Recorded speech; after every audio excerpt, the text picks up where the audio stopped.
대한민국의 태극기 16개가 세계 최고의 부자이자 기술 혁신의 아이콘인 일론 머스크의 타임라인을 가득 채웠습니다. 단순히 한국이 좋다는 팬심의 표현이었을까요? 절대 아닙니다. 이건 전 세계 AI와 반도체 생태계를 뒤흔들 거대한 선전포고였습니다. 머스크는 이례적으로 테슬라 코리아의 채용 공고를 직접 공유하며 칩 설계와 제조, 그리고 소프트웨어 분야의 한국 인재들을 노골적으로 유혹하기 시작했습니다. 도대체 왜 지금 머스크는 한국을 콕 집어 러브콜을 보낸 걸까요? 이 현상을 이해하려면 현재 테슬라가 처한 절박한 상황을 들여다봐야 합니다. 지금 테슬라는 단순히 전기차를 만드는 회사가 아닙니다. 스스로 생각하고 판단하는 인공지능 로봇을 만드는 기업으로 진화하고 있죠. 그 두뇌 역할을 하는 것이 바로 AI 칩입니다. 그런데 이 칩을 설계하고 실제로 돌아가게 만드는 공정 기술은 아무나 흉내낼 수 있는 영역이 아닙니다. 머스크는 알고 있는 겁니다. 전 세계에서 이론과 실무를 겸비한, 소위 말해 당장 현장에 투입해도 120%의 성능을 내는 엔지니어들이 가장 밀도 있게 모여 있는 곳이 바로 대한민국이라는 사실을 말이죠. 과거에는 실리콘밸리가 전 세계 인재를 빨아들이는 블랙홀이었다면 이제는 그 블랙홀의 엔진을 돌리기 위한 핵심 부품을 한국에서 찾으려 하고 있습니다. 테슬라뿐만이 아닙니다. 이름만 대면 알만한 글로벌 빅테크 기업들이 줄줄이 한국 대학가에 진을 치고 있습니다. 마치 금광을 발견한 광부들처럼 말이죠. 지난주만 해도 엔비디아가 서울대 게시판에 직접 채용 공고를 올렸고 마이크론은 주요 대학을 돌며 현장에서 즉석 채용을 진행하는 파격적인 행보를 보였습니다. 이들이 한국 인재에게 이토록 집착하는 이유는 명확합니다. 인공지능 시대의 쌀이라고 불리는 고대 역풍 메모리, 즉 HBM 시장을 한국의 삼성전자와 SK 하이닉스가 완전히 장악하고 있기 때문입니다. 이 척박한 환경에서 세계 최고의 기술력을 일궈낸 한국 엔지니어들의 끈기와 실전 감각은 이미 글로벌 시장에서 보증수표가 되었습니다. 서구권 엔지니어들이 이론적인 설계에 강점이 있다면 한국 인재들은 설계부터 수율 관리, 그리고 실제 양산까지 이어지는 지옥 같은 과정을 모두 경험해본 올라운더 플레이어들입니다. 하지만 여기서 우리는 한 가지 섬뜩한 질문을 던져봐야 합니다. 세계 거물들이 우리 인재를 높게 평가해주는 건 기분 좋은 일이지만 과연 우리나라는 이 귀한 인재들을 지킬 준비가 되어 있을까요? 머스크가 쏘아 올린 태극기 물결은 단순한 채용 공고를 넘어 한국 반도체 산업의 근간을 뒤흔들 인재 유출의 신호탄일지도 모릅니다. 머스크가 한국 인재를 향해 손을 흔들 때 우리 내부에서는 소리 없는 비명이 터져 나오고 있습니다. 인재를 원하는 곳은 넘쳐나는데 정작 그 자리를 채울 사람들은 급격히 메말라가고 있기 때문입니다. 최신 데이터를 분석해 보면 상황은 생각보다 훨씬 심각합니다. 이번 주 발표된 한국반도체산업협회의 전망치를 보면 입이 떡 벌어집니다. 다가오는 2031년까지 우리나라 반도체 산업에서 필요한 인력은 30만 4천 명에 달할 것으로 보입니다. 하지만 현실은 어떻습니까? 매년 새롭게 유입되는 인력은 고작 5천 명 수준에 머물러 있습니다. 이 속도대로라면 2031년에는 무려 5만 4천 명의 자리가 텅 비게 됩니다. 거대한 댐의 물이 차오르기는커녕 바닥을 드러내고 있는 셈입니다. 공장은 계속 짓고 있고 장비는 최신식으로 들여오고 있는데 정작 그 장비를 돌릴 사람이 없어서 기계가 멈춰 서야 할 판입니다. 더 큰 문제는 숫자뿐만이 아닙니다. 인재의 질과 이동 경로가 변하고 있다는 점이 더 뼈아픕니다. 과거에는 국내 대기업에서 경력을 쌓고 국가 산업에 이바지한다는 자부심이 컸다면 지금의 젊고 유능한 엔지니어들은 철저하게 보상과 환경을 따집니다. 테슬라나 엔비디아 같은 글로벌 기업들이 제시하는 연봉은 국내 기업들이 감당하기 힘든 수준으로 치솟고 있습니다. 여기에 더해 자유로운 연구 환경과 글로벌 프로젝트에 참여할 수 있다는 매력까지 더해지니 인재들의 마음이 흔들리는 건 어찌 보면 당연한 일입니다. 현장의 목소리는 더욱 절박합니다. 인공지능 반도체 분야의 권위자인 유해준 카이스트 교수는 경고합니다. 국내 기업들이 단순히 애국심에 호소하거나 어중간한 처우 개선에 머문다면 머지않아 안방까지 들어온 빅테크들에게 핵심 인재를 통째로 내어주게 될 것이라고 말이죠. 지금은 인재를 육성하는 것만큼이나 있는 인재를 어떻게 하면 국내에 머물게 할지 고민해야 하는 골든타임입니다. 반도체는 단순히 하나의 산업이 아닙니다. 우리나라의 경제 안보이자 생존 전략입니다. 그런데 그 전략의 핵심인 사람이 빠져나가고 있다는 건 성벽을 높게 쌓아놓고 성문을 열어주는 것과 다를 바 없습니다. 해외 빅테크들의 인재 사냥은 이번 주에도 다음 주에도 멈추지 않을 겁니다. 오히려 더 교묘하고 공격적으로 변하겠죠. 그렇다면 우리는 이 거대한 인재 쟁탈전에서 어떤 카드를 내밀어야 할까요? 단순히 월급을 조금 더 올려주는 것만으로 이 사태를 해결할 수 있을까요? 인재들이 한국을 떠나 실리콘밸리로 향하는 진짜 이유는 무엇인지, 그리고 그들이 원하는 진정한 보상이 무엇인지, 이제는 냉정하게 따져봐야 할 때입니다. 자, 그런데 여기서 한 가지 의문이 생깁니다. 머스크는 왜 수많은 나라 중에서 유독 한국의 공정 인력과 설계 인력에 집착하는 걸까요? 단순히 기술력이 좋아서일까요? 아니면 우리가 아직 깨닫지 못한 또 다른 결정적인 이유가 숨어 있는 걸까요? 머스크가 한국을 콕 집어 러브콜을 보낸 이유, 단순히 똑똑해서라는 말로는 부족합니다. 사실 전 세계적으로 설계를 잘하는 인재는 실리콘밸리에 널려 있고, 제조를 잘하는 인력은 대만에도 많습니다. 하지만 설계와 제조, 이 두 가지를 동시에 이해하고 현장에서 즉각적인 최적화 솔루션을 내놓을 수 있는 하이브리드형 인재는 오직 한국에 밀집되어 있습니다. 이것이 바로 전 세계 빅테크들이 한국을 인재의 노다지로 부르는 진짜 이유입니다. 서구권의 엔지니어들이 아주 멋진 요리 레시피를 기가 막히게 써 내려가는 기획자라면 한국의 엔지니어들은 그 레시피를 보고 주방의 화력과 식재료의 상태까지 고려해 실제로 손님 앞에 최고의 요리를 내놓는 셰프와 같습니다. 아무리 화려한 AI 칩 설계도가 있어도 그것을 나노 단위의 미세 공정에서 수율을 맞추며 실제로 구현해내는 것은 완전히 다른 차원의 문제입니다. 테슬라가 자율주행을 위해 설계한 FSD 칩이나 엔비디아의 차세대 GPU가 종이 위의 데이터가 아닌 실물로 존재할 수 있는 건 바로 이 제조 공정의 마법을 부릴 줄 아는 한국 인재들의 손끝 덕분이죠. 특히 이번 주 글로벌 반도체 시장의 화두인 HBM, 즉 고대역폭 메모리를 생각해 보면 답은 더 명확해집니다. AI 연산을 위해서는 데이터를 초고속으로 주고받아야 하는데 이 병목 현상을 해결할 열쇠를 삼성전자와 SK 하이닉스가 쥐고 있습니다. 이 공정은 단순히 기계를 돌린다고 되는 게 아니라 수만 번의 시행착오를 거치며 쌓인 노하우가 필수적입니다. 머스크 입장에서는 이런 숙련된 경험치를 가진 인재 한 명을 영입하는 것이 수천억 원의 연구 개발비를 쏟아붓는 것보다 훨씬 경제적이고 빠른 길인 셈입니다. 결국 머스크의 태극기 포스팅은 단순한 환영 인사가 아니라 테슬라라는 거대한 AI 제국을 완성하기 위해 반드시 필요한 최후의 퍼즐 조각을 한국에서 찾겠다는 강력한 의지 표명입니다. 한국 엔지니어들은 이제 단순한 직원이 아니라 글로벌 기술 패권 전쟁에서 승패를 가르는 전략 자산이 된 것입니다. 하지만 우리가 이들을 자산으로만 여기고 있을 때 해외 기업들은 이들을 파트너로 대우하며 파격적인 조건을 제시하고 있습니다. 이제 냉정하게 우리 내부의 성적표를 들여다볼 시간입니다. 해외 빅테크들이 한국 인재를 데려가기 위해 내거는 조건들을 보면 국내 기업들이 제시하는 수준과는 차원이 다릅니다. 단순히 월급을 몇백만 원 더 주는 수준이 아닙니다. 실리콘밸리 기업들이 한국의 핵심 엔지니어들에게 제시하는 패키지에는 수억 원대의 기본 연봉은 물론 향후 기업의 성장에 따른 막대한 주식 보상과 유연한 근무 환경이 포함되어 있습니다. 더 무서운 건 그들이 인재의 성장 욕구를 건드린다는 점입니다. 한국에서 반복적인 공정 관리만 할 것인가? 아니면 우리와 함께 인류의 미래를 바꿀 AI의 심장을 직접 설계할 것인가?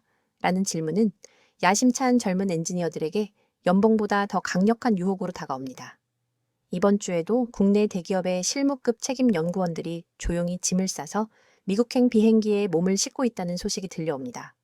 이들은 단순히 돈 때문에 떠나는 것이 아닙니다. 자신의 능력이 전 세계에서 가장 역동적인 무대에서 증명받기를 원하는 것이죠. 반면 국내 기업들의 현실은 어떤가요? 여전히 경직된 조직 문화와 성과에 대한 불투명한 보상 체계가 발목을 잡고 있습니다.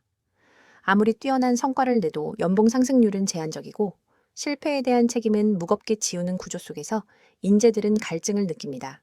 카이스트 유회준 원장이 지적했듯이 탄탄한 연구 환경과 과감한 처우가 뒷받침되지 않는다면 애국심이라는 방패만으로는 이 거대한 인재 유출의 파도를 막아낼 수 없습니다. 실제로 작년 12월 마이크론이 국내 대학을 돌며 현장 채용을 진행했을 때 학생들의 반응은 뜨거웠습니다. 국내 기업 공채를 준비하던 인재들이 글로벌 기업의 채용 설명회로 발길을 돌리는 모습은 이제 낯선 풍경이 아닙니다. 이들은 이미 알고 있습니다. 지금 이 순간 자신의 가치가 가장 높게 평가받는 곳이 어딘지를 말이죠. 하지만 여기서 우리가 간과해서는 안 될 사실이 하나 더 있습니다. 인재 유출이 단순히 개인의 이직으로 끝나지 않는다는 점입니다. 핵심 인력이 떠난 자리는 기술의 공백으로 남고 그 공백은 곧 국가 경쟁력의 하락으로 이어집니다. 그런데 과연 이 인재 전쟁의 전선이 비단 반도체에만 국한된 것일까요? 다음 장에서는 이 인재 쟁탈전이 불러올 의외의 나비 효과와 우리가 미처 예상치 못한 곳에서 터져나오는 비명을 짚어보겠습니다.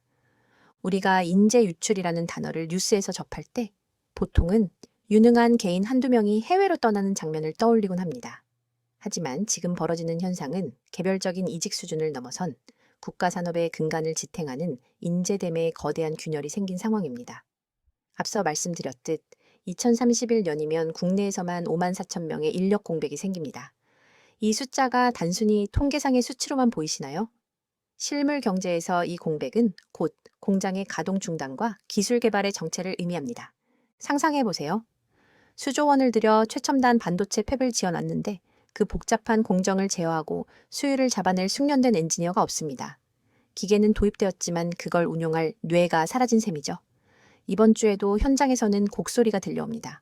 중소 중견 기업들은 이미 대기업의 인재를 뺏기고 대기업은 다시 글로벌 빅테크의 인재를 뺏기는 인력 먹이사슬의 최하단에서 허덕이고 있습니다. 허리가 끊긴 산업 구조는 결국 도미노처럼 무너질 수밖에 없습니다. 더 무서운 건 이 공백이 불러올 나비 효과입니다. 반도체는 우리나라 수출의 약 20%를 차지하는 독보적인 일위 품목입니다. 인재가 없어서 기술 격차가 벌어지고 생산성이 떨어지면 국가 전체의 경상수지에 비상등이 켜집니다. 우리가 누리는 복지, 교육, 공공서비스의 재원이 어디서 나오는지 생각해보면 이 문제는 남의 일이 아닙니다. 엔지니어들의 엑소더스는 단순히 개인의 선택이 아니라 우리 국민 전체의 지갑 사정과 직결되는 경제 안보의 위기인 셈입니다. 지난주에도 정부와 학계에서는 인재 양성을 위한 수많은 대책을 쏟아냈습니다. 하지만 현장의 반응은 싸늘합니다. 단순히 대학 정원을 늘린다고 해결될 문제가 아니기 때문입니다.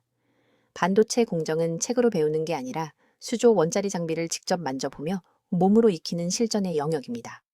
그런데 정작 대학에는 그런 장비를 갖출 예산도 학생들을 가르칠 실무 경험이 풍부한 교수진도 턱없이 부족합니다. 겉만 번드르르한 강의실만 늘린다고 해서 머스크가 탐내는 K 엔지니어가 뚝딱 만들어지는 게 아니라는 뜻입니다. 이제 시야를 조금 더 좁혀서 우리나라 미래의 희망이라고 불리는 대학가의 풍경을 들여다보겠습니다. 최근 서울대와 고려대 등 주요 대학 게시판에는 해외 기업들의 채용 공고가 마치 도배되다시피 붙어 있습니다. 과거에는 국내 대기업 공채가 가장 큰 행사였다면 이제 학생들의 눈은 태평양 건너 실리콘밸리를 향하고 있습니다. 이번 주에도 캠퍼스에서 만난 학생들은 입을 모아 말합니다. 한국 기업에서 부품처럼 쓰이다 버려지느니 처음부터 더 큰 무대에서 내 가치를 인정받고 싶다고요. 이런 인식의 변화는 매우 치명적입니다. 인재의 뿌리부터 흔들리고 있다는 증거니까요. 예전에는 실력이 조금 부족해도 국내에서 경험을 쌓아 전문가로 성장하는 선순환 구조가 있었습니다. 하지만 지금은 상위 1%의 핵심 인재들이 학부 졸업도 하기 전에 해외 기업의 제안을 받고 떠날 준비를 합니다. 남겨진 자리가 메워지지 않으니 국내 기업들은 신입사원을 뽑아 가르칠 여력조차 사라지고 있습니다. 심지어 반도체를 전공하려던 우수한 학생들조차 불투명한 미래와 과도한 업무 강도에 질려 다른 길을 선택하는 경우도 허다합니다. 반도체 강국이라는 타이틀이 무색하게 정작 그 강국을 이끌어갈 주인공들이 주인공 대접을 못 받는 모순적인 상황이 벌어지고 있는 거죠. 유해준 원장의 경고처럼 단순히 처우 개선을 넘어 인재들이 자부심을 느끼고 연구에 몰입할 수 있는 생태계 자체를 뜯어고치지 않으면 이 흐름은 절대 멈추지 않을 겁니다. 해외 빅테크들은 단순히 돈으로만 유혹하는 게 아닙니다. 당신이 만든 칩이 전 세계 모든 자율주행차에 들어갈 것이라는 비전을 심어줍니다. 반면 우리는 여전히 국가를 위해 희생하라 는 낡은 프레임에 갇혀 있는 건 아닐까요? 인재들은 더 이상 애국심만으로 움직이지 않습니다. 그들은 자신의 능력이 정당하게 보상받고 그 능력을 마음껏 펼칠 수 있는 운동장을 원합니다. 자, 이제 우리는 선택의 기로에 서 있습니다. 일론 머스크의 태극기 포스팅을 보고 역시 한국 인재가 최고야 라며 자부심만 느끼고 끝낼 것인지 아니면 그 뒤에 숨겨진 서늘한 경고를 읽어내고 행동할 것인지 결정해야 합니다. 전문가들은 우리에게 남은 골든타임을 길어야 3년으로 보고 있습니다. 이 기간 안에 인재들이 한국에 남아야 할 확실한 이유를 만들어내지 못한다면 한국 반도체의 영광은 교과서 속 이야기로 남게 될지도 모릅니다. 가장 먼저 변해야 할 곳은 기업입니다. 연봉 몇 퍼센트 인상 같은 소극적인 대처로는 부족합니다.